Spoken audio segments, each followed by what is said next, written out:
ሰላም ውድ ተመልካቾቻችን በየሳምንቱ ወደ እናንተ የሚደርሰው አስኳላ መሰናዷችን ከዚህ ሰዓት ጀምሮ መድረሱን ይቀጥላል። እንግዲህ ሰዓቱ ከዚህ ሰዓት ጀምሮ ስናደርስ ሁለት መሰናዶችን መረጃዎችን ደግሞ ሰፋ አድርገን የምንመለከተው የአማራ ክልል ትምህርት ቢሮ እንግዲህ ከሰሞኑ በአዲስ አበባ በደሴ እንዲሁም በጎንደር የስድስት ወራት አፈጻጸሙን ገምግሟል። ይሄን በፕሮግራም በመረጃ ወደ እነሱ የምናደርስ ይሆናል።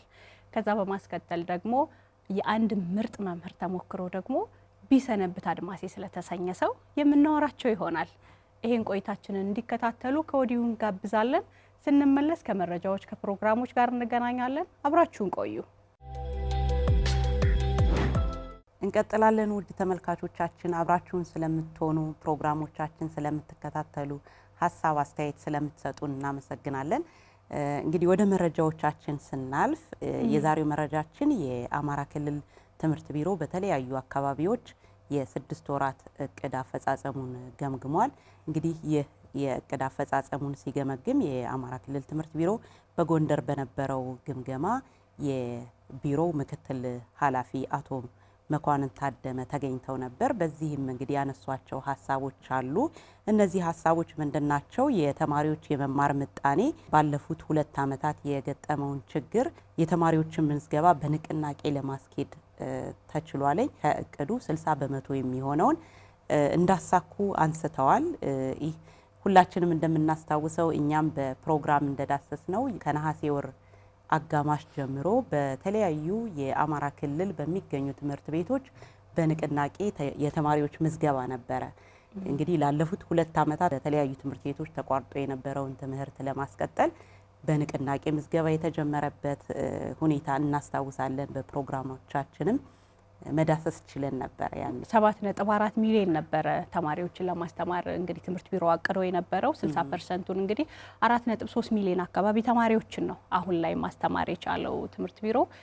ቀደም ብለሽ እንዳነሳሽውም አቶ መኳንን ታክለውም ደግሞ የትምህርት ቁሳቁስ በመሰብሰብ ረገድ ሰዓዱ እንደምታስታውሽው የአንድ ደርዘን ለልጄ ንቅናቄ ነበር። አሚኮም ይሄን ንቅናቄ ተቀላቅሎ ደግሞ ብዙ ደብተሮችን ለተማሪዎች እንዳበረከተ ይታወቃል። ከዛ ባሻገር ባለፉት 6 ወራት የበርከት ያሉ ትምህርት ቤቶች ግንባታም ተከናውኖ ነበረ። ተማሪዎችን ማብቃት ላይ ደግሞ የተሰራው ስራም ውጤት እንዳመጣ ነበር ያነሱት እሳቸውም እዚህ መድረክ ላይ። አዎ፣ በዚህ መድረክ ላይም እንግዲህ የትምህርት ቤት የተማሪዎች ምገባ በተለያዩ አካባቢዎች ተጀምሯል። ይህ የተማሪዎች ምገባ እንግዲህ 2.8 ሚሊዮን በላይ ተማሪዎችን በክልሉ ለመመገብ እቅድ ይዞ እየሰራ ነው የሚገኘው። አሁን ላይም በተለያዩ ዞኖች ተጀምሯል። እኛም በተለያዩ ፕሮግራሞቻችን ይህንን ዳሰናል። ግን ወጥ አይደለም፣ ሁሉም ትምህርት ቤቶች ላይ አልተጀመረም። የተጀመረባቸው ትምህርት ቤቶችም ደግሞ ሁሉን ተማሪዎች ይዘው የመመገብ ሁኔታ እንግዲህ ከማህበረሰቡ የሚጠበቅ ነው። ምገባን ስናነሳ የመንግስት ብቻ አይደለም፣ የአካባቢው ማህበረሰብ የልጆቹን ምገባ በማየት የሚያስፈልጉ ነገሮችን በማሟላት ባለሀብቶችም ረጅ ድርጅቶችን መተባበር እንዳለባቸው ማንሳት እንፈልጋለን። እዚህ ላይ ምገባን ስናነሳ እንግዲህ እዚሁ ጋር የተማሪዎች ውጤታማነት ላይ የራሱ የሆነ ሚና አለው። በተለይ ደግሞ የዝቅተኛ ቤተሰብ ውስጥ የሚመጡ ተማሪዎች ወላጅ ለመቋጠር የሚቸገረው ነገር አለ። ልጆቹ ደግሞ በረሃብ መማር አይቻልም፣ እየተራቡ እውቀት መውሰድ አይቻልም በራሱ። ስለዚህ ይሄኛው የማህበረሰቡ ንቅናቄ የሚፈልግ ነው የሚለው ትክክለኛ ሀሳብ ስለሆነ እንግዲህ ይህንን ሀሳብ የሚደግፉ ሰዎች ከትምህርት ቢሮ ጋር በመነጋገር የተለያዩ ስራዎችን መስራት ይችላሉ። አዎ፣ በየአካባቢያቸው ባሉ ትምህርት ቤቶችም ጎራ በማለት በመመልከት ምን የጎደለ ነገር አለ፣ ምን እንሙላ ብለው ድጋፍ ማድረግ ይችላሉ። ባለሀብቶች፣ ረጅ ድርጅቶች ቀደም ሲል እንደገለጽ ነው እነዚህ አካላት ለምገባ ፕሮግራም ትክክለኛነት ለምገባ ፕሮግራም ተፈጻሚነት እንግዲህ መተባበር መቻል አለባቸው ማለት ነው። በጣም ጥሩ ሀሳብ ነው። እንግዲህ ሰዓዱ እንደምታስታውሹ ባለፈው ሳምንት የደሴን ግምገማ አስተላልፈንላቸው ነበር፣ የስድስት ወር አፈጻጸሙን የክልሉ ትምህርት ቢሮ የገመገመበትን። ዛሬ ደግሞ ወደ አዲስ አበባ ጎራ የምንል ይሆናል። እስካሁን ያነሳናቸው መረጃዎች ደግሞ ጎንደር ላይ በተከናወነው መድረክ የተነሱ ሀሳቦችን ጠቅለል አድርገን ያደረስናቸው። እንግዲህ በአዲስ አበባው በነበረው መድረክ ደግሞ የተገኙት የአማራ ክልል ምክር ቤት የሴቶች ህጻናትና ማህበራዊ ጉዳይ ቋሚ ኮሚቴ ሰብሳቢ የተከበሩ ወይዘሮ አበራሽ ታደሰን ጨምሮ ሌሎች ይሄን ዘርፍ የሚመለከታቸው አካላት ተገኝተው ይሄንን ግምገማ አከናውነው ነበርና እሱም ፕሮግራም ነው ወደ እነሱ የምናደርሰው። እኛ ተመልሰን እንገናኛለን። ወደ እናንተ ፕሮግራሙን እናድርስ። አብራችሁን ቆዩ። የእውቀት ሁሉ መሰረት የሆነው ትምህርት በሁሉም አካባቢ ተደራሽ እንዲሆንና ተወዳዳሪ ክልልን ለመፍጠር የአማራ ክልል ትምህርት ቢሮ ከላይ እስከታች ባለው መዋቅሩ በቁጭት እየሰራ ይገኛል። ይህንን ተግባሩን በእቅድ በመምራትም ያሉትን ውስንነቶች የለየ ድጋፍ የማድረግ በውጤት የታጀበ ትውልድን ማፍራት ላይ በትኩረት እየሰራም ነው። ከሰሞኑ የአማራ ክልል ትምህርት ቢሮ የትምህርት ባለድርሻ አካላት በተገኙበት የ2018 የትምህርት ዘመን የ6 ወራት እቅድ አፈጻጸሙንም ገምግሟል።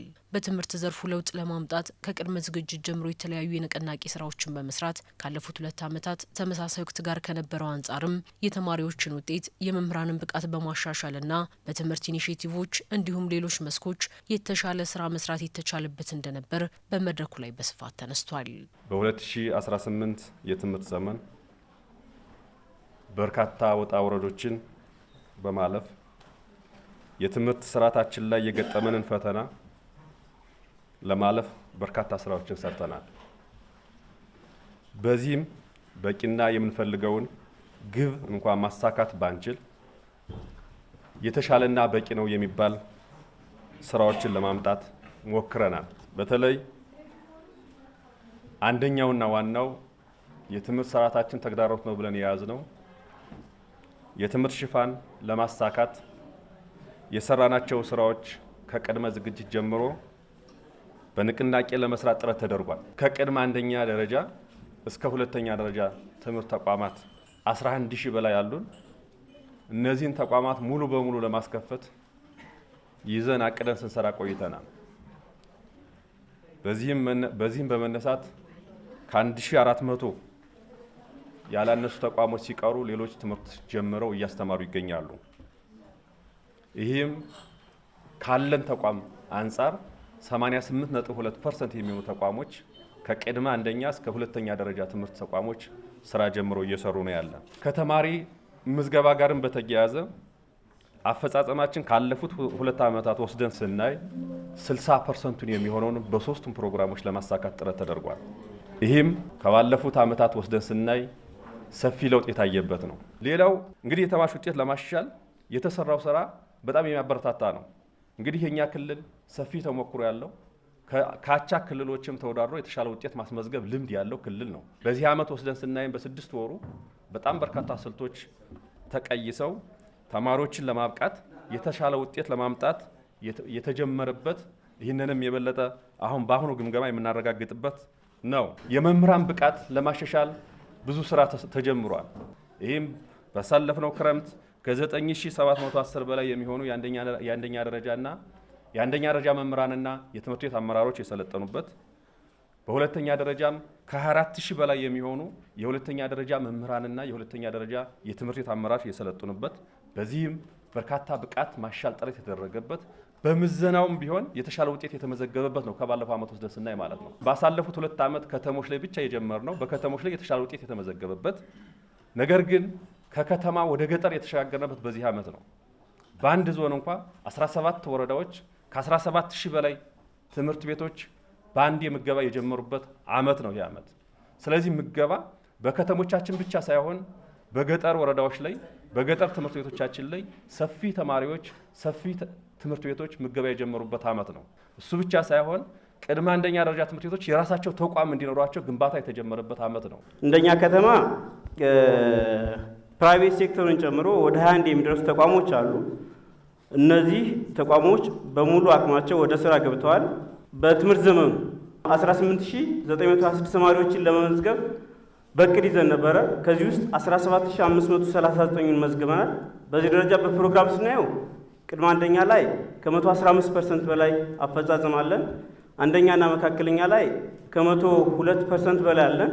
ትንሽ ዝቅ የሚለውና እኛም ብዙም ማንኩራራበት ሁለተኛ ደረጃ አካባቢ ከክልሉም ከዞኑም አማካይ በላይ ቢሆንም 66% አካባቢ ነው ያለነው። አፈጻጸማችን 101% ነው። እታች ያለው ቅድመ አንደኛና መካከለኛ ደረጃ ላይ ከ100% በላይ ነን ሁለቱም ማለት ነው። ሁለተኛ ደረጃ ላይ ግን አፈጻጸማችን 58% ነው ያለው። በተደጋጋሚ መድረኮችንም አካሂደናል። እቅዱንም ለማሳካት በርካታ ጥረቶች ተደርጓል። ነገር ግን ማሳካት አልተቻለም። ችግሮቹንም በስፋት ያየንበት ሁኔታ ነው ያለው። ትምህርት ቤቶቹም አቅማቸውን አሟጣው መመዝገብ ያለባቸውን ተማሪዎች መዝግበዋል ወይ የሚለውንም ግምገማዎችን አካሂደናል።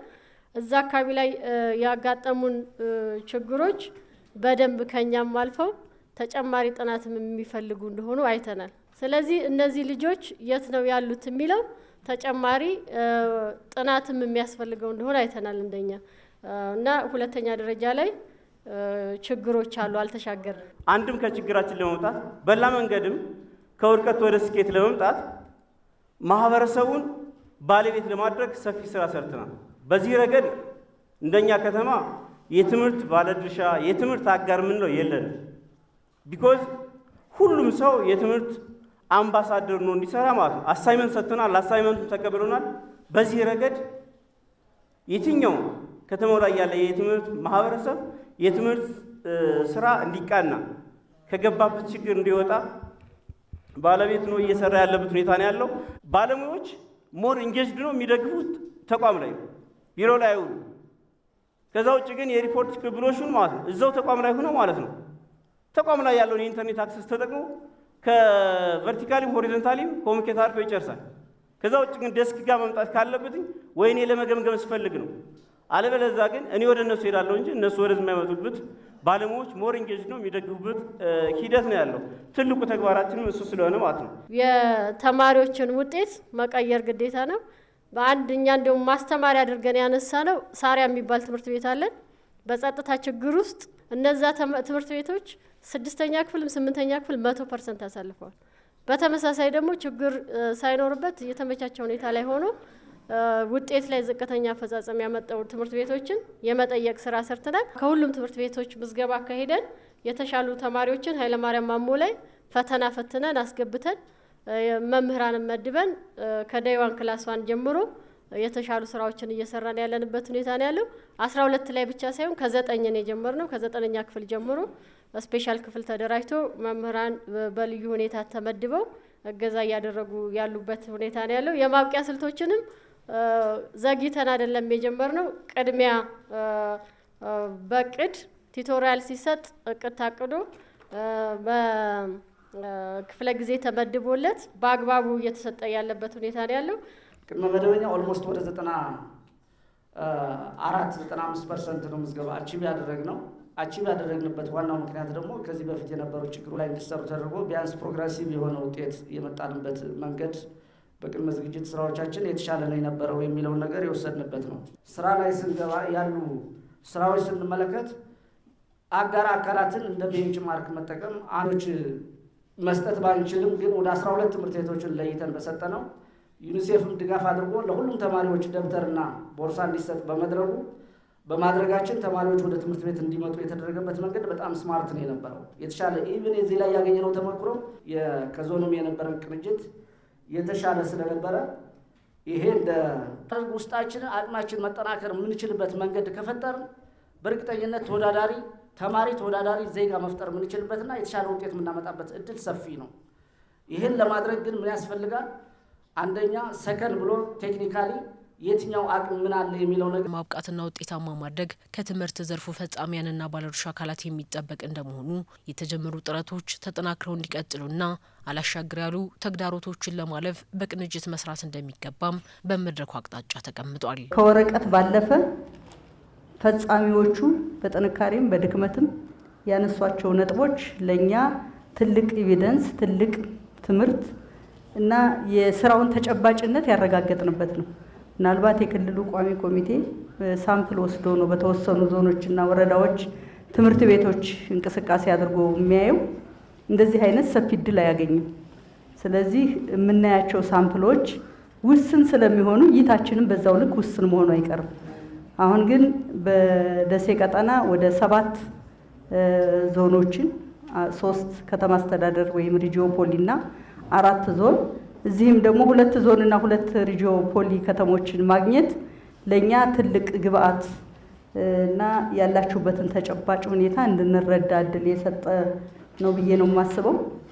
ባለፈው በ5 ወሩም ሪፖርቱን ገምግመናን የ5 ወር የዕቅድ አፈጻጸም በአጠቃላይ የትምህርት ስራ ከቅድመ ዝግጅት ጀምሮ እስካሁን ድረስ ከተግባር ምዕራፉ ድረስ የተሰሩ ስራዎች ስለ እውነት የትምህርት አመራሩን የፖለቲካ አመራሩን እና ፈጻሚ መምህራን ርዕሰ መምህራንና ሱፐርቫይዘሮችን እና ወላጆችን ትልቅ ምስጋና የሚቸራቸው ናቸው። ለህዝብ ተወካይ የትምህርት ውድቀት የትምህርት ስብራት ሁላችንንም አንገታችን ያስደፋ እና ለመናገርም የሚከብድበት ለመገምገምም አስተያየት ለመስጠትም የሚከብድበት ጊዜ ነው የነበረውና ያን ሁሉ ሰዎች መምህራንንም በያሉበት ጨምሮ ትልቅ ምስጋና ብታቀርቡልኝ ደስ ይለኛል። እነዚህ ስራዎች ተሰርተው ነው ያን ያክል በችግር ውስጥ ሆነንም በርካታ ቁጥር ያላቸው ተማሪዎችን ወደ ዩኒቨርሲቲ እንዲገቡ እድል ከአዳሪ ትምህርት ቤቶችም በጊዜያዊ አዳሪ ትምህርት ቤቱም በዩኒቨርሲቲዎች በሌሎችም አዳሪ ትምህርት ቤት ሌት ተቀን ከሰራን ይህን ውጤታችን ማናሻሽልበት መንገድ የለም ብዬ አምናለሁ። ስለዚህ ይሄን አሁንም ቢሆን በጀመርነው ሳንኩራራ ባለፉት ሳንኩራራ ከዚህም በላይ ሌት ተቀን መስራት ወላጆችን ማሳተፍ ኮሌጆችን ዩኒቨርሲቲዎች ጋር ተቀናጅቶ መስራት እና የሁሉንም አቅም መጠቀም በጣም አስፈላጊ ነው ብዬ አስባለሁ። በየቀኑ ለውጦች አሉ። አንዳንዱ ላይ ኢንክሪመንታል የሆነ ለውጥ አለ፣ አንዳንዱ ደግሞ ተለቅ ያሉ ለውጦችን የምናይባቸው ተግባራት አሉና በዚህ በአብኖርማል ሁኔታ ውስጥ ሆናችሁ እያመጣችሁ ላለው ውጤት በእኔም በኩል በጣም ከፍ ያለ አድናቆትና ምስጋና አለኝ። ነገር ግን አሁንም ቢሆን እያንዳንዱን ነገር ማየት ያለብን ከእቅዳችን አኳያ ነው። ካለፈው ዓመት አኳያ ስናነጻጽረው ልክ ነው። ኢቭን ሰክሰስ ስቶሪ የምናወራላቸው ተግባራትም ለምሳሌ ምገባ ልዩነት አለ፣ ከዞን ዞን ልዩነት አለ። በቀጠናም ወስደን በምናይበት ጊዜ ሰፊ ልዩነቶች፣ በሌላ ቦታ ላይ ደግሞ አልተሰራም። ይህን ጋፕ የማጥበብ ኃላፊነት ያለበት አመራሩ ደግሞ እንዳሉ በደንብ መያዝ ያስፈልጋል። ትምህርት በፈተና ውስጥ የሚመስለው አሁን በጣም በካኦስ ውስጥ ነው ያለነው፣ በአብኖርማል ሁኔታ ውስጥ ነው ያለነው። በዚህ ጊዜ ምን ያስፈልጋል? ጽናት ያስፈልጋል፣ አንድ መሆን ያስፈልጋል፣ ማምጣት ያስፈልጋል። ይህን ማድረግ ከቻልን ይህን ፈተና ማለፍ እንችላለን። ደግሞም እያለፍነው ነው። በጣም በርካታ ነገሮችን እኮ ብዙ ዋጋ ተከፍሎ እየወጣ ነው አሁን ያለነው። ስለዚህ በጣም ተስፋ የማድረግና በተስፋ የመስራት ኤነርጂ የመጨመር ነገር በዚህ ሰዓት በጣም ያስፈልጋል የሚለውን እንድትይዙልኝ ነው። ሁለተኛ ከዚህ ጋር ያያይዘን ሙያችንን ማስከበር አለብን። የሙያ ክብር ኢዝ በጣም ኢምፖርታንት። የሙያ ክብር አንደኛ ሙያችንን እኛ ስናከብረው ነው ሌላው የሚያከብረን። ሙያችንን እናከብረው እንዴት አድርገን ነው? ውጤታማ የትምህርትን ሴኩላሪዝም መስበክ ያስፈልጋል ከፖለቲካ ቢኮዝ ዓለም እኮ እየሄደ ነው። እኛ ቆመን መገኘት የለብንም፣ አይኖርም ውስጥ ስላለንበት ማለት ነው። ስናስከብር ውጤታማ በመሆን በጣም ብዙ ብሪሊያንት አእምሮዎች አሉ እዚህ ቤት ብቻ ማለት ነው። በአጠቃላይ ደግሞ ስንወስደው በጣም ክልላችንን ብቻ ሳይሆን አገር መቀየር የሚያስችል አእምሮ ያላቸው ክሬቲቪቲ ያላቸው መምህራን፣ የትምህርት አመራሮች አሉ። ተማሪዎች እንያዝ። በእኛ በኩል ደግሞ ምንችለውን ግብዓት የማሟላት ድጋፍና ክትትል የማድረግ ስልጠናዎችን የመስጠት ከካፓሲቲ ቢልዲንግ አኳያ አግሬሲቭሊ እንሰራለን ባለን አቅም ማለት ነው። ዋናው ኮር ኢሹአችን የተማሪ ውጤት ማሻሻል ነው የሚለውን መያዝ አለብን። የተማሪዎቻችን ውጤት መሻሻል አለብን፣ ማብቃት አለብን። የተማሪ ማብቃት ላይ ኤግዞስቲቭሊ መስራት አለብን። ተማሪ ስናበቃ የተለያዩ ፎርማልም ኢንፎርማልም መንገዶች ሊኖሩ ይችላሉ። የትምህርት ቤት ደረጃ የትምህርት ቤት ምገባ ትልቅ ስራ የሰራንበት ነው። በዚህ ክልል ላይ ከአሁን በፊት በነበረው ምገባ ላይ ነው። አሁን ይሄ በጣም ብዙ ይጨምርልናል። አንዳንዶቻችሁ ቁጭ ብላችሁ ደግሞ ስጠብቁን ስለቆያችሁ ቢያንስ ይህንን ስለምታስገቡት በርካታ ቁጥር አሁን ብቻ ወደ 400,000 ይመግባል ነው። ይህ በጣም ትልቅ ፕሮግረስ ነው ለዚህ ክልል። የበለጠ ደግሞ እንትን እያልነው እንሄዳለን። ድጋፍና ክትትላችን ሳይንሳዊ መሆን አለብን። ዝም ብሎ ሰው የመሄድ የመምጣት ሳይሆን ኢምፓክቱን የለየ የዛ ሰው የመሄድ ምን ለውጥ አመጣል። ቢኮዝ አንዳንዴ ድጋፍና ክትትላችንን ሪዲዛይን ለማድረግ ኢምፓክቱን ማጥናት አለብን። ስለዚህ ድጋፍና ክትትሉ እናንተም ክልሉን አፕሪሼት አድርጋችኋል፣ እናመሰግናለሁ። አፕሪሼት ያደረጋቸው አንዱ ሴክተር የኛ ነው። ይህንን እናጠናክረው። ድጋፍና ክትትላችንና አጠቃላይ ነገራችን ግን ወደ ውጤት ካልተቀየረ ዌስቴጅ ነው። ወደ ውጤት የተቀየረ ነው ወይ የኔ ኤፈርት ልፋቴ ተራራና ዳገት መውጣቴ መውረዴ ምን ውጤት አመጣ የሚለው በደንብ መገምገም አለበት። ሊደርሺፑ ይህን ነው መገምገም ያለበት። በነገራችን ላይ የመማር ማስተማር ስራውን በውጤታማነት በመተግበር ረገድ በ6 ወራቱ በአመራሩ በኩል ቁርጠኝነት ቢታይም በክልሉ ትምህርት ቢሮ በኩል በጥብቅ ስርዓት የተመራ የድጋፍና ክትትል መደረጉ ደግሞ ለፈጻሚዎች የበለጠ አቅም በመፍጠር ትልቅ አስተዋጽኦ እንደነበረውም ተገልጿል። በዘንድሮ ዓመት በዋናነት የተሻገርነው ችግር ህዝቡ ትምህርት ቤቶቹ የኔ ናቸው፣ የዘመናት የልጆቼ የቀጣይ ህይወት መሰረት ናቸው ብሎ እንዲያስብ የማድረግ ስራ ነው የሰራ ነው። በዚህ መሰረት በማንኛውም ትምህርትን ሊያግዝ በሚችል አመለካከት እንምራው የሚል የጋራ መግባባት ፈጥረን ወደ ስራ የገባንበት ሁኔታ ነው ያለው። በዚህ መሰረት ባለፉት ጊዜያት የነበሩ 2 ትልልቅ ችግሮችን ተሻግረናል። አንደኛው በሰሜን ሸዋ ዞን የትምህርት ተቋም ሆኖ ለዘመናት እስከተገነባ ድረስ የማህበረሰብ አገልግሎት መስጫ የትውልድ ማነጫ ተቋሞች መዘጋት የለባቸውም። የመጀመሪያው ይሄ መቀረፍ አለበት። ይህን የምንቀርፈው ደግሞ ራሱ ማህበረሰቡ ትምህርት ቤቶቻችን መዘጋት የለባቸውም፣ ልጆቻችን ይማሩ የሚል አጀንዳ መፍጠር አለብን። ግፊት እንዲያደርግ ማድረግ አለብን። ስለዚህ ማህበረሰቡን ያሳተፈ የትምህርት ስራ ለመስራት ጥረት ያደረግንበት ዓመት ነው። በዚህም ባለፉት ዓመታት የታዩ ችግሮች በፍጥነት እንዲስተካከሉ ተደርጓል። አሁን በእኛ ዞን ነባራዊ ሁኔታ የትኛውም ጫፍ ላይ በመሰረታዊነት የተዘጉ ተቋሞች አሉ ብለን መገምገም አንችልም። ራሱ ማህበረሰቡ ለምን ትምህርት ቤቴ ይዘጋል፣ ክፍት ሆነው ተማሪዎች ህጻናት መማር አለባቸው የሚል ማህበረሰብ እና አጠቃላይ ይሄን አመለካከት የያዘ ኮሚኒቲ የፈጠርንበት ሁኔታ ነው ያለው። አዲስ ትውልድ እንሰራለን። በሚፈለገው ልክ ከሌሎች አካባቢዎች ተወዳዳሪ ለመሆን የሚያስችል ስራ እንሰራለን። የተሻለም ስራ መስራት እንችላለን። ባለፉት 2 ዓመታት ከነበረው ችግር አኳያ ወስነን ስንመለከተው በዚህ ዓመት በአንጻራዊነት የተሻሉ ትምህርት ቤት ቁጥር ያላቸው ትምህርት ቤቶችን ለመክፈትም የተሻለ ተማሪም ለመመዝገብም ጥረት የተደረገበት ዓመት ነው የነበረው፣ እቅዳችንን ማሳካት ባይቻልም ማለት ነው። ስለሆነም ይህንን አጠቃላይ አፈጻጸም ወደ ላቀ ደረጃ ለማሸጋገር አሁንም በጣም በርካታ ስራዎች ነው እየተከናወኑ ያሉ። በየጊዜው ድጋፍ ይደረግልናል። እውነት ለመናገር ቁጭቶችም አሉ። በተለይ የአማራ ክልል ትምህርት ቢሮ ባለፉት ጊዜያት የነበረውን የትምህርት ክፍተቶች ለመሙላት በቢሮ ደረጃ በቁጭት ተግባሩ ተይዞ እየተሰራ ነው ያለው። ከባለፉት ዓመታት በጣም የተሻለ የተደራጀ፣ አንደኛ የተደራጀ፣ ሁለተኛ በጥራት ድጋፍ በጥራት በደርጀት ብሎ የሚመለከታቸውን ባለሙያዎች ይዞ ዞን ላይ ብቻ አይደለም ትምህርት ቤት ድረስ በመግባት በጣም አስቸጋሪ የሚባሉ ቦታዎችን ጭምር እየተንቀሳቀሱ ድጋፍ እያደረጉልን ያሉት። ሌላው ሀብት በመመደብ ዞኖችን በማጠናከር ወረዳዎችን በማጠናከር ይሄ የተደረገው ነገር ጥሩ ነው። በዚህ ዓመት ከአመራሩ ጀምሮ ሙያተኞች ተደጋጋሚ ታች ስራው መሬት ላይ ምንድን ነው ያለው የሚለውን ከሪፖርት በዘለለ ትምህርት ቤት ላይ ወርዶ የመደገፍ ስራ ተደጋጋሚ ከክረምት ጀምሮ ወደ 3-4 ጊዜ አካባቢ ድጋፍ ተደርጓል። በጥንካሬ የታዩትን የበለጠ እያስቀጠል ይሻሻሉ የተባሉትን ደግሞ እንድናሻሽል እድል ሰጥቶናል ማለት ነው። ስለዚህ የክልሉም ድጋፍ ቀላል የሚባል አልነበረም። እነዚህን ተግባራት ስንፈጽም እንግዲህ የክልላችን ትምህርት ቢሮ እውነት ለመናገር ዞናችን ያለበትን ነባራዊ ሁኔታ ከግምት ውስጥ በማስገባት በርካታ ድጋፎችን እያደረገልን ነው ያለው።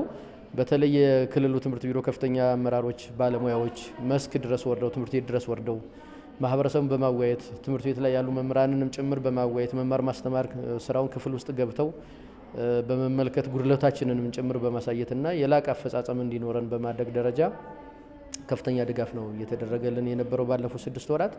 እውነት ለመናገር ከባለፉት 2 ዓመታት በተለየ መንገድ በዚህ ዓመት የተሻለ ድጋፍ አግኝተንበታል ብለን የምናስበው አንዱ በጀት ዓመት ይሄ ነው ማለት ነው። ክልሉ ከዚህ የላቀ አፈጻጸምን በሀገር አቀፍ ደረጃ እንዲያስመዘግብም ሁሉም የትምህርት ጉዳይን የራሱ ጉዳይ አድርጎ በመውሰድ የበኩሉን እንዲወጣም በመድረኩ ጥሪ ቀርቧል። እንቀጥላለን። ውድ ተመልካቾቻችን አብራችሁን ስለምትቆዩ ከልብ እናመሰግናለን። አሁንም ዝግጅታችን ይቀጥላል። ቀደም ሲል ወደ እናንተ ያሻገርነው መሰናዶ እንግዲህ የአማራ ክልል በአዲስ አበባ ከተማ ተገኝቶ የ6 ወራት አፈጻጸሙን የእቅድ አፈጻጸሙን የገመገመበትን ፕሮግራም ነበር ያሻገርንላችሁ። እንግዲህ ትምህርት የሁሉም ነው፣ ሁሉም ሰው ያገባኛል በማለት ቀሪ 6 ወራትን ደግሞ ያልተጨረሱ ስራዎችን ወደ ትምህርት ቤት ያልመጡ ተማሪዎችንም ወደ ትምህርት ቤት በመላክ የተለያዩ ፕሮግራሞችን አዘጋጅቷል። ትምህርት ቢሮ ማካካሻ ትምህርቶችን ይሰጣል። ሌሎች የስርዓተ ትምህርት ቀረጻዎችንም አከናውኖ በእንደዚህ አይነት ወቅት ለሚመጡ ተማሪዎች ያው ክልሉ ያለበት ሁኔታ ይታወቃልና ያንን ለመሙላት ስራዎችን እየሰራ ነው። እንግዲህ ወደ ትምህርት ቤት ያልመጡ ተማሪዎች ወላጆች ወደ ትምህርት ቤት እንዲልኩ ጥሪ እናቀርባለን ማለት ነው። በ6 ወራት አፈጻጸሙ ውስጥ ከተነሱ በርከት ካሉ ሀሳቦች ደግሞ ሰዓዱ የአዳሪ ትምህርት ቤቶች ጉዳይ አለ። አዳሪ ትምህርት ቤት ላይ ስናነሳ እንግዲህ በአማራ ክልል 3 የሚሆኑ አዳሪ ትምህርት ቤቶች በ4 ቢሊዮን ብር ወጪ እየተገነቡ ነው የሚገኙት። እነዚህ ትምህርት ቤቶች ደግሞ ጥቅማቸውን እንግዲህ ከዚህ በፊት ስለ አዳሪ ትምህርት ቤት ስናነሳ ምን አይነት ተማሪዎችን ሊያፈሩ ይችላሉ፣ ለክልሉ ምን አይነት አስተዋጽኦ ያደርጋል የሚለውን አንስተን ስለነበር በ2019 የትምህርት ዘመን እንግዲህ ይጀምራሉ ተብሎ ይጠበቃል። እስካሁን ያልጀመሩትም ትምህርት ቤቶችና በ6 ወሩም ይሄ ስራ እንዳልተቋረጠና እንቅስቃሴ እየተደረገበት እንደነበረ ማየት ችለናል። ሌሎች ደግሞ እንግዲህ በትምህርት ሚኒስቴርና በአማራ ክልል ትምህርት ቢሮም ደግሞ 153 የሚሆኑ የቅድመ መደበኛ ትምህርት ቤቶችን ግንባታ እየተከናወኑና እንደሚከናወንም ጭምር ተነስቷል። ከዚህ በፊት አንቺና አስፋው መስከረም 16 ትምህርት ቤት ላይ ሄዳችሁ የቅድመ መደበኛ ስራው ምን እንደሚመስል አሳይታችሁ ነበርና ልክ እንደዛ አይነት ትምህርት ቤቶች በክልሉ እንዲስፋፉና እንዲበረክቱ ቢሮው እየሰራ እንደሆነም እንግዲህ ያስታውቋል። አዳሪ ትምህርት ቤት ላይ ከነዚህ 3 ተጨማሪ አዳሪ ትምህርት ቤቶች አሁን ላይ 2 አዳሪ ትምህርት ቤት አሉን በክልሉ ማለት ነው። እነዚህ ሲጨመሩ 5 አዳሪ ትምህርት ቤቶች ይኖራሉ። እነዚህ እየተገነቡ የሚገኙት አዳሪ ትምህርት ቤቶች ደብረታቦር፣ ሰቆጣ ከተማና ፍኖተ ሰላም አካባቢ ነውና እነዚህ ሲጨመሩ ወደ 5 የሚያድግ ነው የሚሆነው ማለት ነው። ከዚህ ጋር ተያይዞ እስኩዬ እንግዲህ የ6 ወራት የአጠቃላይ የተማሪ ምዝገባን ስንመለከት ዞኖቹ ምን ደረጃ ላይ ናቸው የሚለውን ስንመለከት በ7.4 ሚሊዮን ተማሪዎችን ለማስተማር ታቅዶ ነበር። 4.3 ሚሊዮን ተማሪዎች ተመዝግበዋል። ይህንን ትምህርት ቢሮ የአማራ ክልል ትምህርት ቢሮም ገልጿል ማለት ነው። በአጠቃላይ በክልሉ 11201 ትምህርት ቤቶች አሉ እንደ ጥቅል ስንመለከት ከነዚህ ውስጥ እያስተማሩ ወይም መዝግበው ወደ ስራ የገቡ ደግሞ 9743 የሚሆኑት ናቸው። እንግዲህ 1458 ትምህርት ቤቶች ስራ ያልጀመሩ ናቸው እስካሁን ማለት ነው። ይህ ቁጥር የሚያሳየን ከፍተኛ ቁጥር ነው። በዚህ ቁጥር ውስጥ እንግዲህ ምን ያክል ተማሪዎች አሉ ብለን ስናስብ ደግሞ በጣም በርካታ ናቸውና ይህንን ቁጥር ያክል ትምህርት ቤት ስራ አልጀመረም ማለት ክልሉ ምን ላይ ነው የሚለውን እንድናስብ የሚያደርግ ነው። ቆም ብለን እንድናስብ የሚያደርግ ነውና በጣም ይሄ ነገር መሻሻል መቻል አለበት። ትንሽም ቢሆን ከባለፈው አመት በርግጥ የተሻለ ነገር አለ። አሁን ይህ ሁሉ ተማሪ አልመጣም ማለት የትምህርት ስብራት ገና ከባድ ቅርቃር ውስጥ እንዳለ የሚያሳይ የሚያመላክት ነውና ሁሉም ሰው ለትምህርት መስራት አለበት፣ ለትምህርት መተባበር አለበት ማለት ነው። በነገርሽ አሁን ብቻ አይደለም ይሄ ነገር የሚታወቀው። ይሄ 1000 ምናምን ትምህርት ቤት ያቋረጡ ተማሪዎች ከ5 ከ6 ከ10 አመት በኋላ የሆነ መማር የነበረበት ያልተማረ ትውልድ እናገኛለን ማለት ነው። አንደኛ ክፍል ከሚገባ ተማሪ ጋር 12ኛ ክፍል ወይ ደግሞ 8ኛ ክፍል መሆን የነበረበት ተማሪ አብሮ እንደመማር ማለት ነው። ለዚህ ያ ደግሞ ከእድሜያቸው በታች ካሉ ህፃናት ጋር መማር ደግሞ ሞራልን ይሰብራል። ደስ የማይል ስሜት አለው። ትልልቆች በፊት እኔ ስማር ልጆች ያሉት ቤተሰብ ያፈራ ሰው ነው እና እኛ ትንንሽ ስለነበርን እሱን ምናየው በጣም እንደ ትልቅ ሰው እንዳስተማሪና ጋሽ እያልን ነው እሱን ራሱ ምንጠራው። እንደዛ አይነት ስሜት እንድናመጣ ነው የሚያደርገውና ይሄ ቁጥሩ ስንጠራው እንዲሁ ላፍ ቀላል ነው፣ ግን በጊዜ ሂደት የሚያመጣውን ውጤት ስናየው ደግሞ ከበድ ያለ ጉዳይ የሚያስከትል ነው። በዚሁ እንግዲህ የዞኖችን አፈጻጸም ማየት እንችላለን። የተሻሉ የፈጸሙ ወልዲያ፣ ባህር ዳርና ኮምቦልቻ ከተሞች ከ100% በላይ ነው እንግዲህ የተሻለ አፈጻጸም ኑሯቸው 6 ወሩን ያሳለፉት ማለት እንችላለን። እነዚህ ከተሞች ደግሞ እንግዲህ በአንጻራዊነት የተሻለ ትምህርት ላይ የሰሩት ስራ ሁኔታዎች ምቹነትም የተሻለ ነበር ማለት እንችላለን ከሌሎች ዝቅተኛ አፈጻጸም ካመጡ ዞኖች አንጻር ስናየው። አዎ በእነዚህ አካባቢዎችም ያለው አንጻራዊ ሰላም ለዚህ ቁጥር እንግዲህ ከፍ ማለት ረድቷል ማለት ነው። ዝቅተኛ አፈጻጸም ያላቸው እንግዲህ ከመስከረም ጀምሮ ስናነሳው የነበረው አሁንም መሻሻል ያልታየበት የሰሜን ጎጃም፣ ምዕራብ ጎጃም እና ምስራቅ ጎጃም እንግዲህ እንደ አጠቃላይ በክልሉ 22 ዞኖችና ከተማ አስተዳደሮች አሉና 22ኛ ማን ነው? ምስራቅ ጎጃም ነው። ምዕራብ ጎጃም 21ኛ ነው። ሰሜን ጎጃም 20ኛ ነው። ለዚህ ዝቅተኛ አፈጻጸም ነው ያላቸው። ለምሳሌ ሰሜን ጎጃምን ብንመለከት 50 በመቶ ነው እስካሁን። ምዕራብ ጎጃም ዞንን ብንመለከት 21 በመቶ ነው። እንግዲህ አስቢው። ምስራቅ ጎጃምንም ብንመለከት 20 በመቶ አፈጻጸም ነው ያላቸው። እነዚህ ዞኖች ከፍተኛ የተማረ የሰው ኃይል የሚያፈሩ ዞኖች ነበሩ። አሁን ላይ ግን የምናየው ቁጥር ከመስከረም ጀምሮ ምንም መሻሻል ያልታየበት አካባቢ ነውና እዚህ አካባቢ ማህበረሰቡ የሚመለከተው አካል ትምህርት ላይ መስራት መቻል አለበት የሚል ሀሳብ አለን። ለዚህ ዝቅተኛ አፈጻጸም ዋና ምክንያቱ ምንድነው ተብሎ በሪፖርቱ እንደተመለከተው እንግዲህ የመጀመሪያው የህዝብ ውይይትና የተግባቦት ስራዎች አነስተኛ መሆን ነው በሚል ተመላክቷል። ሁለተኛው ደግሞ በትምህርት መዋቅሩ ላይ ያሉ ባለድርሻዎች የትምህርት ስብራትን ለማከም ቁርጠኛ ለመሆን ቀደም ሲል እንዳነሳ ነው ትምህርት ቤቱ የኔ ነው፣ ልጆቼ የሚማሩበት ነው፣ ነገ እዚህ ትምህርት ቤት ላይ የሚፈራው ትውልድ ነው እቺን ሀገር የሚረከባት የሚለውን ቁርጠኛ የሆነ አስተሳሰብን አለመያዝ ነው ብሎ በሪፖርቱ አመላክቷል። በነገርሽ ደግሞ ከሶስተኛው ደግሞ ከባድ ነው።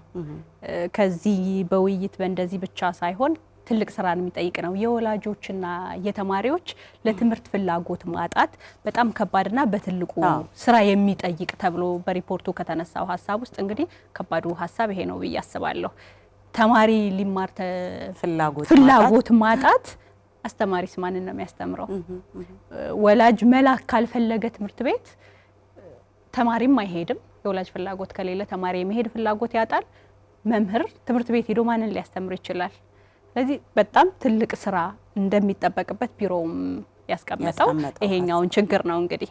አዎ ሌላኛው እንግዲህ በትምህርት ቤቶች ውድመት ትምህርት ቤት ውስጥ ያሉ ቁሳቁሶች እነዚህ ውድመት ደርሶባቸዋል። ትምህርት የጀመሩ ትምህርት ቤቶችም የቁሳቁስ እጥረት አጋጥሟቸዋል እና ይሄም ትልቁ ፈተና ነው የሚል ሀሳብ በሪፖርቱ ተመላክቷል። እንግዲህ 1400 በላይ ትምህርት ቤቶች ዝግ ናቸው ስንል እነዚህ ነገሮች ሁሉ ውድመቱ ሁሉ አለመሟላቱ ሁሉ አለ የባሰ ነው የሚሆነው የሚለው የገለጸበት ነው እንግዲህ የተመላከተው ሪፖርቱ።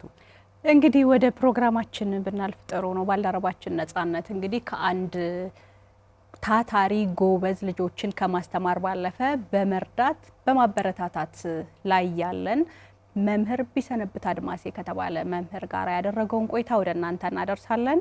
እሱን ተከታተለን ተመልሰን እንገናኛለን።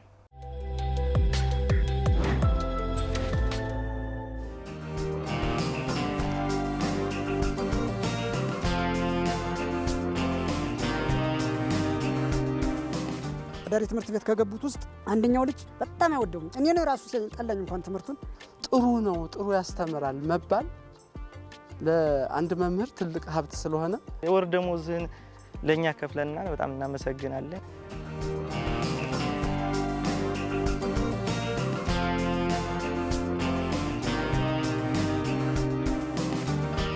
መምህር ቢሰነብት አድማሴ ይባላሉ።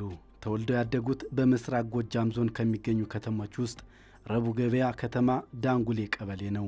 በዚህ አካባቢ እድሜያቸው ለትምህርት ሲደርስ ወደ ትምህርት ቤት መግባት ቀላል አልነበረም። ነገር ግን መማርን እንደ መውጫ መንገድ ቆጥረው ትምህርታቸውን በዚህ አካባቢ በሚገኙት ትምህርት ቤቶች አጠናቀቁ። በኋላ ወደ ደብረ ማርቆስ ከተማ በመሄድ ከሰርተፊኬት እስከ ዲግሪ ትምህርታቸውን ተከታትለዋል።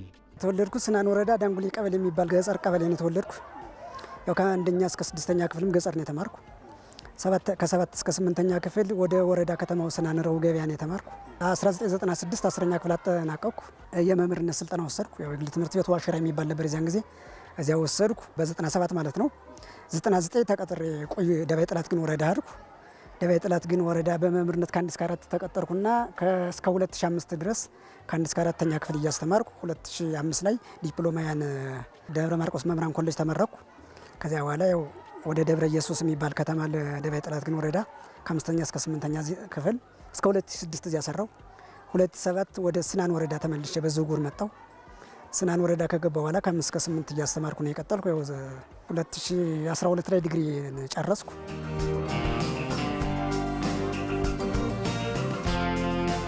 መምህር ቢሰነብት አድማሴ በመምህርነት ተመርቀው በተለያዩ ወረዳዎች በሂሳብ የትምህርት አይነት አስተምረዋል።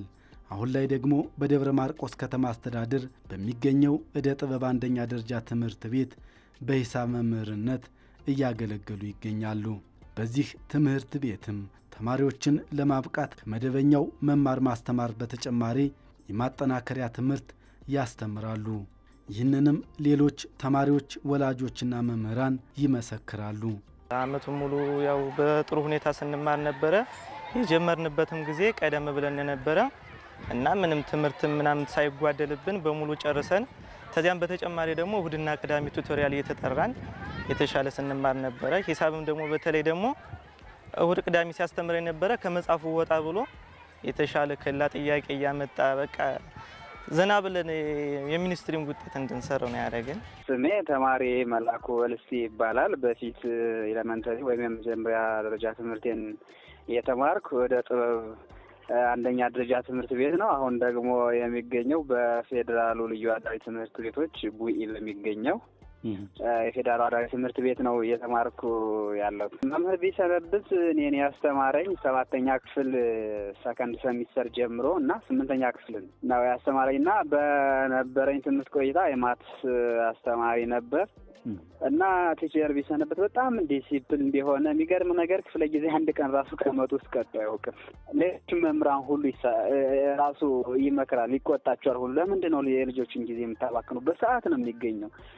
ከዛ በተጨማሪ ለሚኒስትሪ ዝግጅት ከፈርስት ሰሚስተር መጨረሻ በኋላ ቅዳሜና እሁድም መደበኛ የትምህርት ክፍለ ጊዜ ሆኖ ነበረ እና ከታች ጀምሮ ከዩኒት 1 ጀምሮ ያሉ ትምህርቶችን በተለይም ደግሞ ከበድ ያሉ ኮርሶች ላይ ትኩረት በማድረግ ሚኒስትሪ እንደዚህ ይመጣል፣ ምርጫ ራሱ እንደዚህ ነው የምትመርጡት፣ በቃ የሚኒስትሪ ፈተና ይህን መስሎ ነው የሚመጣ እያለ ፈተና ራሱ እንዴት እንደምንሰራ የፈተናውን ሲስተሙን ያስረዳን ነበር። ከዛ በተጨማሪ እንዲሁም ደግሞ በጣም ወጣ ያሉ ጥያቄዎችን ከትምህርቱ ከሰብጀክቱ ጋር የተያያዙ ወጣ ያሉ ጥያቄዎችን በጣም ቻሌንጅ የሚያደርጉን ጥያቄዎችን ከሌሎች ከአጋዥ መጽሐፍት እየፈለገ እያመጣ በጣም እንድንሰራ ያደርገን ነበር። የራሱን የክፍል ደረጃ ብቻ ሳይሆን አሁን ላለንበት ለሃይስኩል ትምህርቱ ራሱ በጣም ጥሩ በቃ በጣም ደግፎናል እና ምንም አዳዲስ እንዳይሆንብንም አድርጎናል እና በቃ አሁን ለዚህ ለሚኒስትሪ ብቻ ሳይሆን ለዚህ ለመግቢያው ስንፈተን ራሱ አብዛኛው በቃ በሱ በረዳም መሰረት በጣም ጥሩ ነበረ ፈተና። መምህር ቢሰነብት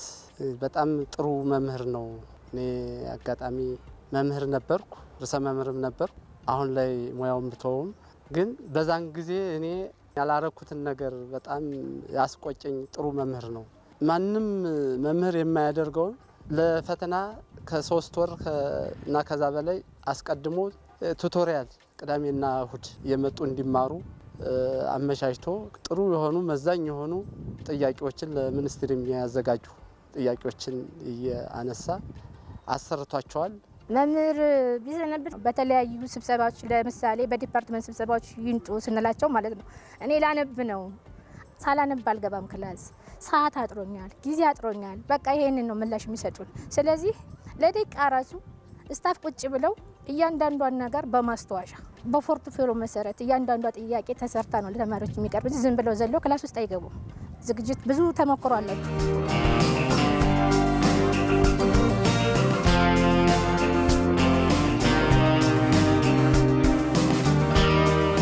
ተማሪዎች፣ ወላጆችና መምህራን መምህሩ ማስተማር ብቻም ሳይሆን ሂሳብ ትምህርትን ከተማሪዎች ሕይወት ጋር እንዲተሳሰርና አይረሴ እንዳይሆን የማስተማር ስነ ዘዴያቸው ጥሩ ነበር ይላሉ። በቀላሉ እንዲገባን እያደረገ የተለያየ ቀለል አድርገው እንድንማረው ስላደረገን ጥሩ ነው። ክላስ ላይ ጥሩ ውጤት አንሰራም ነበር። ክላስ ውጤታችን ይወርድና ከዛም በኋላ ሚኒስትሪ ጋር ነው በቃ የሱን የማስተማር ዘዴ ጠቃሚ መሆኑን የተረዳ ነው ሚኒስትሪ ላይ ነው እንጂ ክፍል ላይ በቃ ከበድ ያሉ ጥያቄዎችን እያመጣ ቻሌንጅ እያደረገን ስለነበረ ግን መጨረሻ ላይ በጣም በደንብ አድርጎ ያስተማርን መሆኑ ከማትስ ጋር ያሉ ኮንሰፕቶችን በደንብ መረዳታችንን ያወቅነው ሚኒስትሪ ጋር ነው። ሚኒስትሪ ከሞዴል ጀምሮ በቃ የሚገርም ነገር ራሱ ከደብረ ማርቆስ አይ ቲንክ ወደ 12 ትምህርት ቤቶች ይመስለኛል ሞዴል አንደኛ የተሰራው በማትስኛ ትምህርት ቤት ነው እና ይሄ ሁሉ የእሱ ውጤት ነው በጣም።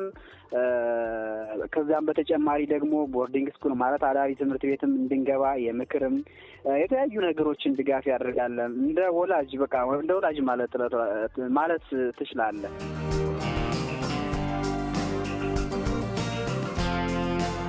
እንደ ሌሎች መምህር ነኝ ከኔ የተሻሉ በእውቀትም ያሉ ግን እኔ በማስተማር ዘዴ ከሌላው ምናልባት ይለይ ይሆናል ብዬ ደጋግሜ ነው የምሰራላቸው። አሁን አንድ ነገር የሂሳብ ትምህርት መደጋገም ነው፣ ሁሌ የምደጋግመው ነው።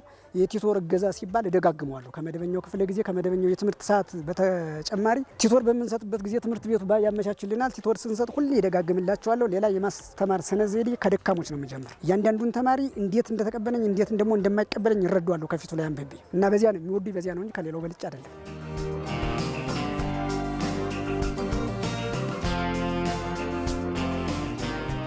መምህር ቢሰነብት አድማሴ የማስተማር ስነ ዘዴያቸውና ብቃታቸውን ተጠቅመው ተማሪዎች ለሂሳብ ትምህርት ያላቸውን አመለካከት መቀየር ባለፈ በትምህርት አይነቱ ዝቅተኛ ውጤት የነበራቸውን ተማሪዎች አስተምረው ውጤታማ አድርገዋል። ለዚህ ውጤት የበቁ ተማሪዎችም ምስክር ናቸው።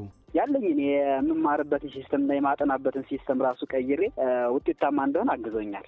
በመጀመሪያው ሴሚስተር በማልጠብቀው ሁኔታ ውጤቴ በጣም ወረደብኝ። ከሚጠበቀው በላይ ውጤት ተወረደ። ሰከንድ ሴሚስተር ላይ ምንድነው ማድረግ ያለብኝ? በቃ ውጤቴ ወርዷል። አሁን ያለፈው አልፏል። በቃ በሰከንድ ለማስተካከል ምንድነው የሚጠበቅብኝ?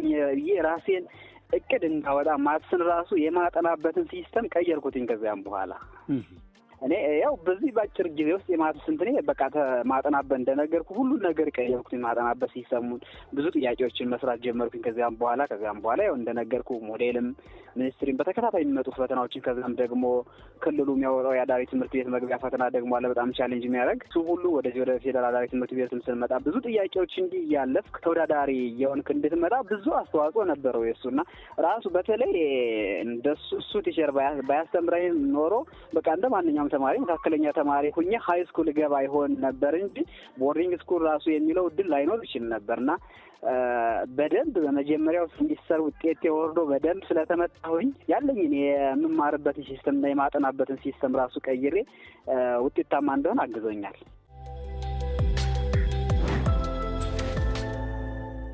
እንደውም አንደኛዋ ልጅ 7ኛ ክፍል ከ7 ወደ 8 ማህደር የነሰው የምትባለው መጣ እዚህ እንትን ስትል ውጤቷ ቀንሶብን ነበረ። በተለያየ መልኩ ነው የመምህራን እገዛ ነው ውጤቷ ከፍ እንዲል የተደረገው። እሷም የምክር አገልግሎት ወላጅ አስመጥቶ በመምከር እሷንም በመንከር ውጤቷ ከፍ እንዲል አድርገናል። አዳሪ ትምህርት የገባለች ወደ 2013 ላይ ይመስለኛል ዝቅተኛ ውጤት የነበራቸው ከታች አመጣዋቸውና ያው እገዛ ስላለ ቲቶር የሚባል አለ።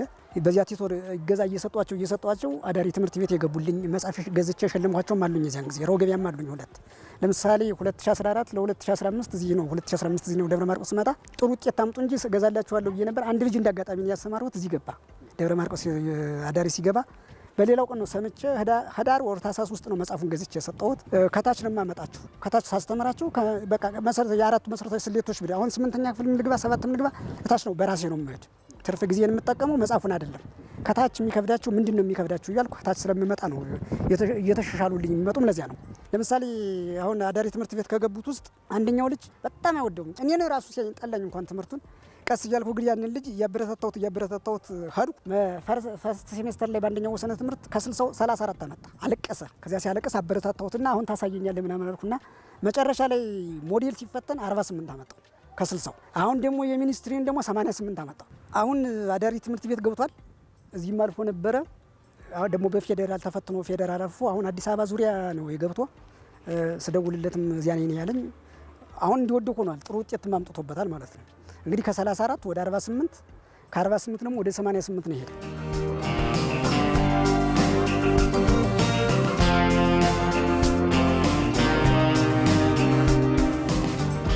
መምህር ቢሰነብት ተማሪዎችን ውጤታማ ለማድረግ ከመደበኛ የማስተማር ጊዜያቸው በተጨማሪ ቅዳሜና እሁድ የማጠናከሪያ ትምህርት በመስጠታቸው ተማሪዎቻቸው ጥሩ ውጤት በማምጣት ወደ አዳሪ ትምህርት ቤት ገብተዋል። በሱ እርዳታ ምክንያት አሁን የተሻለ ትምህርት ቤት ራሱ መግባት ችለናል።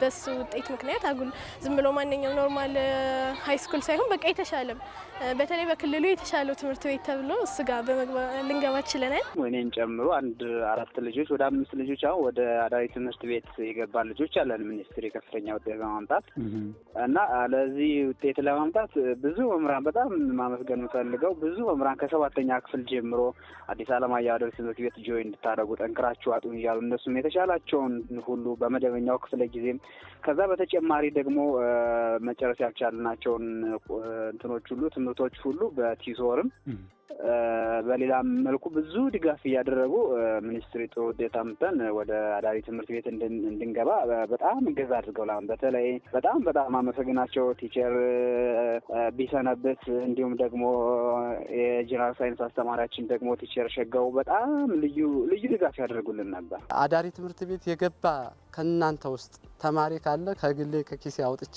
በቃ የሂሳብ መጽሐፍ እሸልማለሁ የሚል ሁሉ ክፍል ላይ ቃል ገብቶላቸው እኔ እንደው ሂሳብ ጥሩ ውጤት ማምጣት አለብኝ፣ ሽልማቱ ሳይሆን በቃ የመምህሬን ቃል መጠበቅ አለብኝ የሚል ተነሳሽነት ኖሯል። ከሌላው በተሻለ ጊዜ መስዋዕት አድርጋ ታነብ ነበረ። ጥሩም የሆነ አንድ ቅስ ብቻ ነው ያመጣች ከ40 39 ያችንም ከወጣች በኋላ ቸኩዬ ተሸውጃለሁ ነው ያለች እና ያ የመምህር ቢሰነብት ውጤት ነው የማንም አይደለም። አሪፍ አስተዋጽኦ ነው ያለው። በጣም ምርጥ አስተዋጽኦ ነው ያለው። ገና ትምህርት እንደጀመርን አካባቢ እንደውም የሆነ የተሻለ ተነሳሽነት እንዲኖረን አዲስ አለማየሁ ወይም ደግሞ የተለያዩ አዳሪ ትምህርት ቤቶች የምገቡ ከሆነ ማበረታቻ እንዲሆናችሁ መጽሐፍ እገዛላችኋለሁ ብሎን ነበረ። እንደውም ያ ተነሳሽነት ሆኖን አሪፍ የተሻለ እንድናነብ ምናምን ረድቶናል። የክላሱ 95 አካባቢ ነበር 93 ምናምን አካባቢ ነበረ። የሚኒስትሪ ደግሞ 95 ነው ያመጣ ነው። የጋሽ ቢሰነብት በጣም ትልቅ አስተዋጽኦ ነው ያለበት። እንደውም እንዳስተማረን ከሆነ ከዚህ የተሻለ ማምጣት ነበረብን። እንደውም የሚያስቆረቆር ነበር። እኒህ መምህር የሚያስተምሯቸው ተማሪዎችን ማስተማር ብቻም ሳይሆን አስተምረው የተሻለ ውጤት በማምጣት በተለያዩ አዳሪ ትምህርት ቤት የገቡ ተማሪዎችን ከኪሳቸው ገንዘብ አውጥተው መጽሐፍ ሲሸልሙ ማየት ለተማሪዎች ለነገ የቤት ስራ ነው።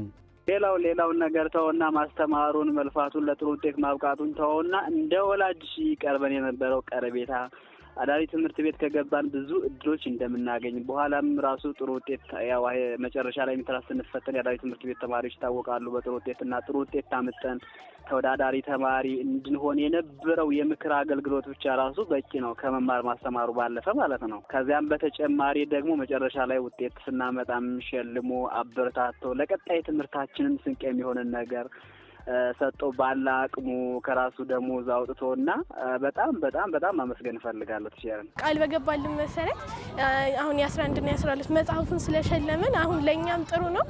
በተለይ ከራሱ አጉሎ ስለሆነ አሁን 5 ተማሪ ነው፣ ወጪውም ብዙ ነው። ግን ከራሱ አጉሎ ለኛ ቃል በገባው መሰረት እና ለኛ በቃ ጥሩ ማስታወሻ እንዲሆነን አድርጎ ስለሰጠን እናመሰግናለን።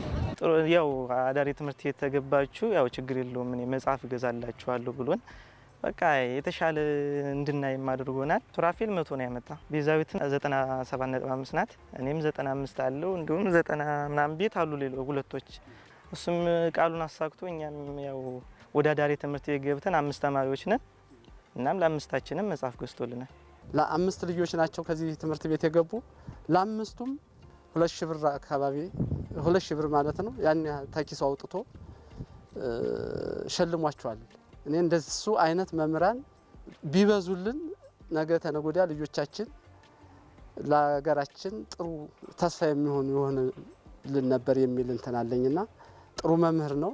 አዎ በጣም ደስታው በጣም እዚህ ግባ የሚባል አይደለም፣ የሚገለጽ አይደለም። ለምሳሌ መጀመሪያም ሳበረታታቸው ጎበዞችም እንዲሆኑ ተሳልኩላቸው። መጽሐፍ እገዛላችኋለሁ፣ ሁሉም ተማሪ ካለፈ አዳሪ በሁሉም እገዛለሁ። አረጋሽ ደሞዝ እኮ አይበቃም ምናምን አሉኝ። አይ ችግር የለውም ተበድሬም ቢሆን እገዛላችኋለሁ።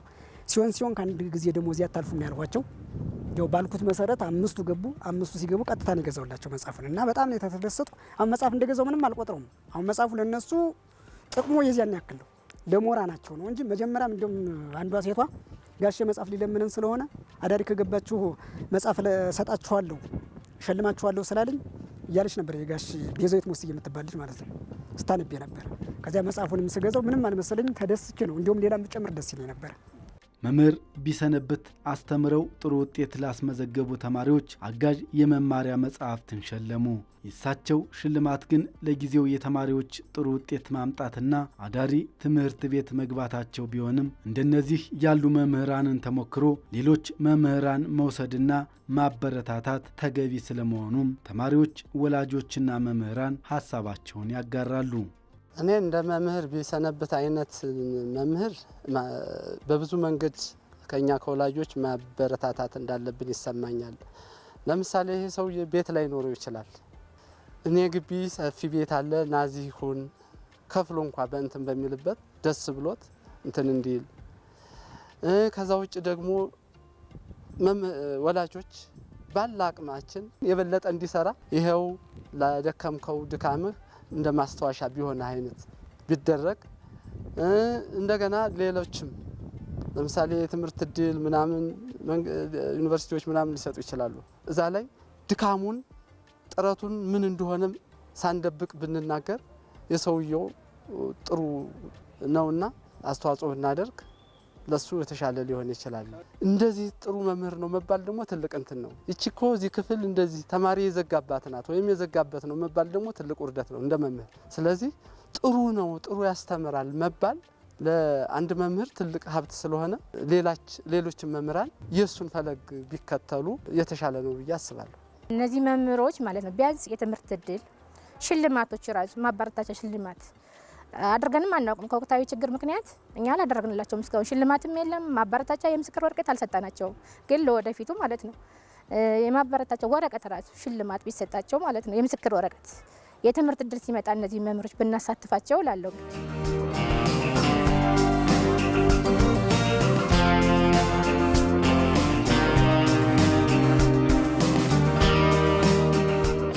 በጣም እናመሰግናለን ጋሽ ቢሰነብት። ያው እርግጥ ነው እናውቃለን ኢኮኖሚው ያው ብዙም ላይሆን ይችላል። ነገር ግን ካለ ኢኮኖሚ ላይ እንደው የወር ደሞዝህን ለኛ ከፍለና በጣም እናመሰግናለን። እንግዲህ የተሻለ ደረጃ ደርሰን ደግሞ ያው እንግዲህ የምንረዳበት ሰዓት ይኖራልና እናመሰግናለን። እድሜ ይስጥ። ቃላት ይጥረናል፣ ግን ብቻ በጣም እናመሰግናለን ነው እንጂ ቃል እንጃ እኔ ቃል የሚገልጽ አይመስለኝም። በጣም ነው የምናመሰግን። እግዚአብሔር ይስጥልኝ። እኔ እንደ ቲቸር ቢሰነብትም መቼም ምስጋና ታመሰግናለህ፣ ግን ያን ያክል ውስጥ ላይ ያለውን ኢሞሽን ላይ ገልጽልህ ይችላል እንጂ ሌላውን ነገር ተውና ማስተማሩን መልፋቱን ለጥሩ ውጤት ማብቃቱን ተውና እንደ ወላጅ ቀርበን የነበረው ቀረቤታ አዳሪ ትምህርት ቤት ከገባን ብዙ እድሎች እንደምናገኝ በኋላም ራሱ ጥሩ ውጤት ያው መጨረሻ ላይ ሚትራስ ስንፈተን የአዳሪ ትምህርት ቤት ተማሪዎች ይታወቃሉ በጥሩ ውጤትና ጥሩ ውጤት ታምጠን ተወዳዳሪ ተማሪ እንድንሆን የነበረው የምክር አገልግሎት ብቻ ራሱ በቂ ነው፣ ከመማር ማስተማሩ ባለፈ ማለት ነው። ከዚያም በተጨማሪ ደግሞ መጨረሻ ላይ ውጤት ስናመጣም ሸልሞ አበረታቶ ለቀጣይ ትምህርታችንን ስንቅ የሚሆንን ነገር ሰጥቶ ባለ አቅሙ ከራሱ ደሞዝ አውጥቶና በጣም ማመስገን እፈልጋለሁ ትችያለህ። ተመልሰናል። ውድ ተመልካቾቻችን ቀደም ሲል ወደ እናንተ ያሻገርነው መሰናዶ እንግዲህ መምህር ቢሰነብት አድማሱ ይባላሉ። የእሳቸውን ተሞክሮ ያጋራንበትን መሰናዶ ነበር የተከታተልነው። እንግዲህ በየአካባቢያችን ምርጥ መምህራን ሲፈሩ ተማሪዎች የሚመሰክሩላቸው፣ የአካባቢው ማህበረሰብ የሚመሰክሩ፣ እንዲሁም ደግሞ የትምህርት ባለድርሻ አካላት ደግሞ የሚሸልሟቸው መምህራን ሲሆኑ የሚወጣው ትውልድ ደግሞ በዛ ልክ ነው። የሂሳብ መምህር ናቸው እኒ መምህር እንግዲህ ሂሳብን ብዙዎቹ ሲገልጹ እሳቸው ስላስተማሩን የመለሱት ተማሪ አለ። አሁን ከዝቅተኛ ውጤት ከ34 ከመቶ ካመጣ ከዛ በኋላ ከፍተኛ ውጤት ወደ አመጣና አሁን ደግሞ የተሻለ ውጤት እንዳመጣ ፕሮግራሙ ላይ የገለጸው ተማሪ አሁን የኒህ መምህር ጥረት ነው። በሁሉም ትምህርት ቤቶች እንደነዚህ ያሉ መምህራን መውጣት የተማሪዎችን እንግዲህ ሀገር ተረካቢነት፣ ትክክለኛነት፣ ጥሩ ዜጋን ማውጣትነትን የምንመለከትበት ነውና መምህራን ለሙያቸው መታተር እንዴት አድርጌ ተማሪዎችን ላስተምር በጣም መታተር ብቻ ሳይሆን እንዴት ነው የሚገባቸው የሚለው ሁሉ ድሮ በቃ ጥቅልል አድርጎ መደምደም ባይሆንም ድሮኛን ያስተማሩን መምህራን ፍቅር አላቸው። እንደ ልጅ የሚንከባከቡሽ ሲጠሩሽ ራሱ ስትላኪ በጣም ደስ የሚልሽ ሁሉ ነው የነበረው። ለምን ሲያስተምሩ ደስ ይላሉ። እንደ ቤተሰብ ናቸው፣ እንደ መምህር ብቻ ሳይሆኑ። እንደ መምህር ቢሰነብት አድማሴ አይነቶች ደግሞ በጣም ብዙ ያስፈልጉናል። በተለይ በአሁኑ ሰዓት በጣም ብዙ አስቸጋሪ ሁኔታ ውስጥ ባለንበት ሰዓት ተማሪን በእንደዚህ አይነት መልኩ መንከባከብ ወደ ትምህርት ቤት እንዲመጣ ማገዝ ነው። ስለዚህ እኛም እናመሰግናለን። ሁሉ ይሸልማሉ እንዳየነው ፕሮግራሙ ላይ መጽሐፍትን ገዝተው ይሸልማሉ በግላቸው በራሳቸው ጥረትና አንድ መምህር አስበሽዋል ሲሸልምሽ እኮ እኛም እንዳስኳላ እንግዲህ እናመሰግናቸዋለን ደስ ስለሚሉ መምህሩ። ረጅም እድሜና ጤና እንመኛለን። ከዚህ የበለጠ ትውልዶችን እንዲያፈሩልን እንጠይቃለን። በጣም ከልብ እናመሰግናለን።